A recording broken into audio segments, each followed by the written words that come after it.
Okay, hi, I'm Terry Nelson, class of 1981. And I'm Christy Peterson, class of 1983 from Lake Park High School. And we're here to talk a little bit about what it was like in Lake Park in the late 70s and early 80s.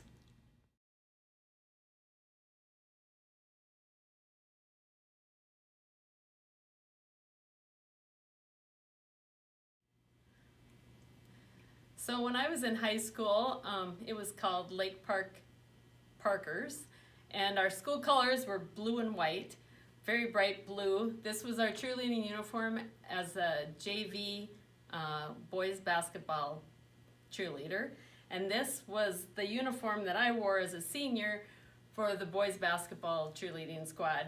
And our names were knit right into the sweater by Dorothy Rossman on her knitting machine. That way we didn't have to do any sewing. So we had our year here, our names on the back, and this very heavy warm sweater that we wore to many basketball games in the auditorium and further on when we went to play at Concordia College. Boy, Christy, when you talk about cheerleading and basketball, all you think about is Concordia and those District 23 tournaments. Remember those? Right, and they were so packed with spectators and fans from all over. It was really a huge deal. It was a huge deal. The town would empty out to go up there. And you know, both my sophomore and junior year, we ended up playing Audubon. And we lost to them both times. The 79 one was tough. That was a bad one. But in 1980, we happened to be playing them the same night that the U.S. hockey team was playing Russia in the Olympics. You have a good memory. Oh, it was huge. It was this humongous night. Now, what I just found out is that while we were playing, they kept giving scores from the hockey game too, and the crowd would go crazy if we were ahead, and whatever, and we all thought that was happening live. The hockey game had actually happened hours earlier, and they were broadcasting it late so that we would get it during prime time. Oh, nice. So the game had already been done, and everybody knew what had happened except us. Except for us. Yeah, exactly. But when they announced that the U.S. beat Russia that night, that Concordia gym went absolutely berserk. It was just insane. It was such a great feeling. Shortly followed by the pain of defeat when we once again lost in the very last seconds of that game. And I think one of our pictures that we have are the cheerleaders in front of the 5 gold rings.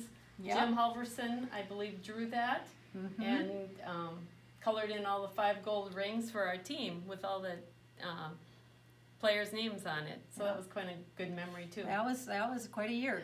But I think there was a couple of years later that was way better. It was, and that was 1982. Daryl Peterson wore this that year, I remember. I still have the uniform, still have the husband too. So anyway, he wore that. The guys wore really short shorts, as you can see in this picture. And that night we came home with a big win over the Pelican Rapids Vikings, and it was like winning the state tournament. The Hoosiers finally won, and it was a big deal. I remember the whole town went out to eat. There we won by 4 points, and we knew all the coaches in the Heart of the Lakes. Remember? Oh, absolutely. Rex Haugen. Yeah. And Mr. Critchley and Holly. Veriano and Dilworth. Right. Yeah. And we had our likes and our dislikes against the other teams. And Dewey Ramstead coached for Audubon. So that was fun. Here's a little booklet, which in 1982 only cost $1 to get your big program. Now I think they're a lot more. And here I opened right to the page of the Lake Park Parkers. It was quite a huge win. We did have a little defeat the next week when we went on to play Staples at Concordia as well.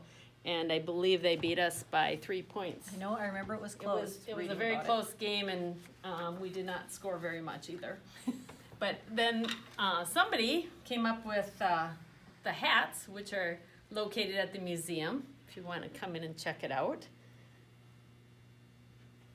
Yeah, those were some great tournament years. Right. Our boys program was great for a number of years, and they were just a whole lot of fun to watch. And a few years later, after we were gone, they won the district again. You'll have to get a new group in to talk about that night.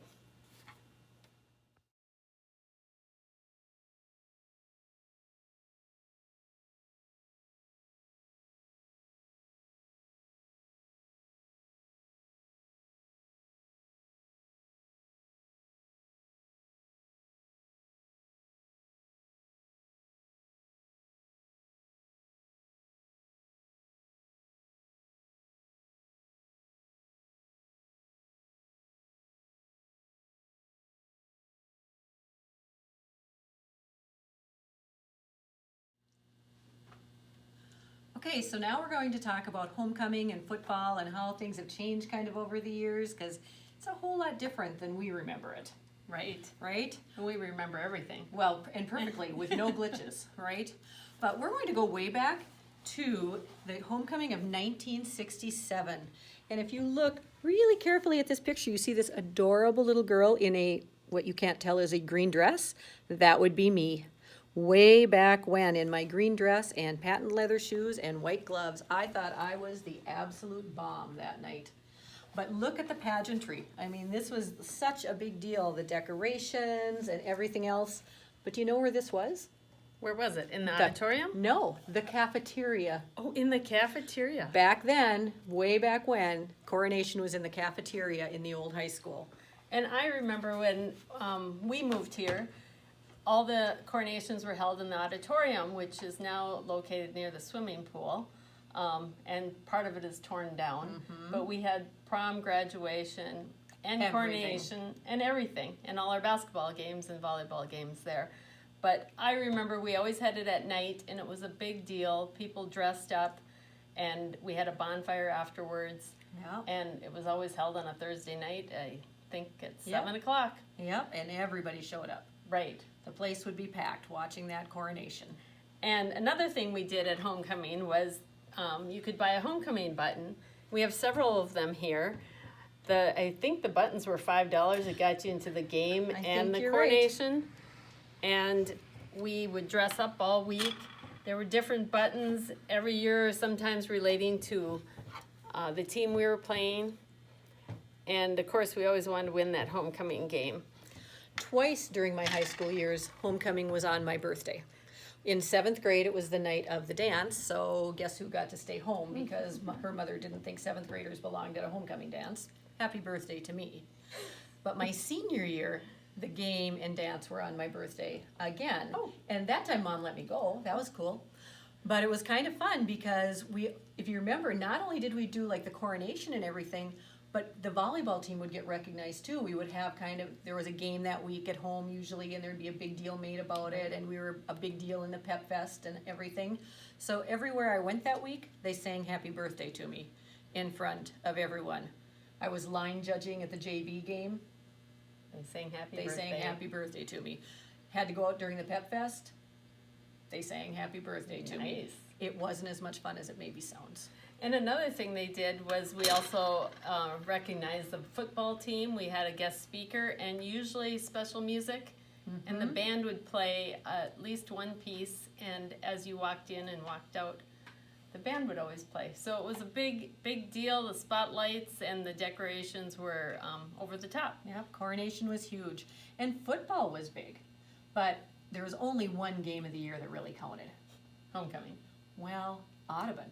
Oh, Audubon. Audubon, that was always the game of the year. And the rivalry between us back then was pretty classic. I remember that. Oh, my junior year, the Audubon girls came over the night before the game, because the game was in Lake Park that year, came over and just put some decorations around town. Let's just go there with what they thought would happen to us the next night.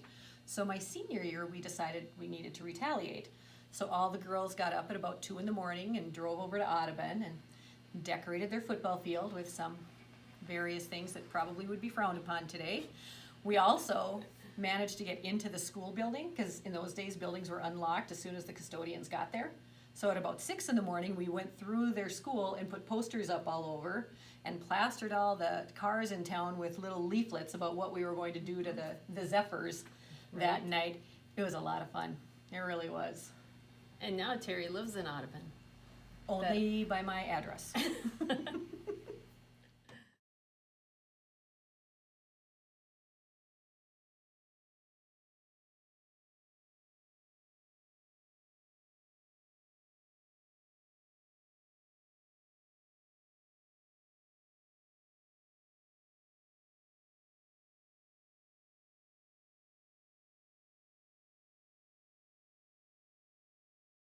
Who can forget 1979 season when we won the the Agassiz Valley Conference Championship?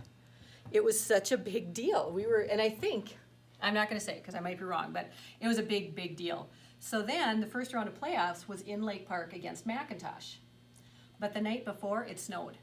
And I'm not talking like a dusting, I'm talking like 3 inches of snow or something like that. There was a ton out there. Well, we didn't have any equipment to clean off the field. We all got a shovel and got to go out and shovel snow off the field. Yep, the announcement came over the intercom. If you have a shovel in your car, please report to the football field to help clean it up. Our entire class went out there. Shovel or no shovel, we just went out and had a snowball fight. Right. That was a great day.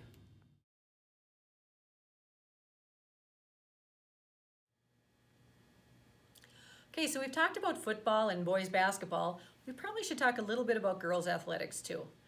Girls athletics when I was in high school was kind of in its infancy. Volleyball came into Lake Park my 8th grade year. There was not a volleyball program in the area until then. Basketball was pretty darn new also. And so we were kind of feeling our way as to how that was going to be handled. And so it wasn't until either 1977 or 78 that girls were able to earn their own Letterman's jackets. Until then, you wore your boyfriend's, if you happened to have one. So this is my Letterman's jacket. It was my pride and joy. I wore it every winter day for 2 or 3 years. I don't know. It was the greatest thing on earth as far as I was concerned. And you can see here the LP, and that would be where your athletic awards went. And so for me, I have a volleyball there and a basketball. And then the bars were every other year you lettered. So you got this the first year you lettered, and then every other year was a bar. I'm pretty sure there's bars missing because you can't tell me that's all I did. Really? That looks pretty empty. But the other thing is that we also earn letters in the fine arts. And so that would be band and choir. And then we would also put things on there like if we were in speech, declam, that sort of thing. You can tell that I was a little more successful in that area than in the other. The other part is every time you went to a meet, you got something. So, it was a little bit easier to decorate that one up. But these were, every one of us wore this thing as often as we could and thought we were the coolest things ever.